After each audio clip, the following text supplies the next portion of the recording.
बीडमध्ये डॉक्टर बाबासाहेब आंबेडकर, महात्मा ज्योतिबा फुले जयंतीच्या पार्श्वभूमीवर शांतता समितीची बैठक. सौहार्द राखण्याचे पोलीस प्रशासनाचे आवाहन. आगामी डॉक्टर बाबासाहेब आंबेडकर जयंती व महामानव महात्मा ज्योतिबा फुले यांच्या जयंतीच्या पार्श्वभूमीवर बीड शहर पोलीस ठाण्यात आज दुपारी 2 वाजता शांतता समितीची महत्त्वपूर्ण बैठक पार पडली.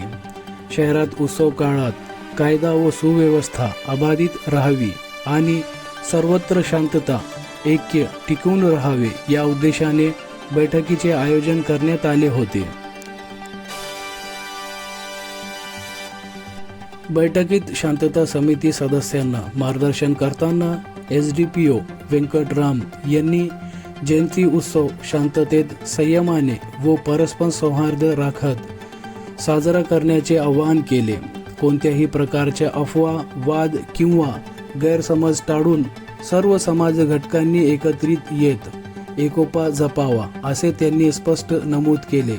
महान समाजसुधारकांच्या जयंती हा केवळ उत्सव नसून सामाजिक एकात्मतेचा संदेश देणारा दिवस आहे.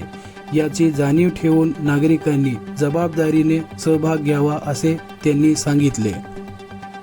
यावेळी शांतता समितीचे सदस्य समाजसेवक मुसा खान पठाण, अय्यूब खान पठाण, रिपब्लिकन सेनाचे जिल्हा प्रमुख पुरुषोत्तम वीर तसेच पत्रकार पठाण अमरजान यांनी विविध सूचना मांडत प्रशासनाला सहकार्य करण्याची भूमिका स्पष्ट केली. या बैठकीस बीड शहरातील राजकीय पदाधिकारी, पत्रकार, सामाजिक कार्यकर्ते, शांतता समितीचे सदस्य मोठ्या संख्येने उपस्थित होते. अधिक माहितीसाठी पाहत रहा 24 न्यूज अपडेट्स.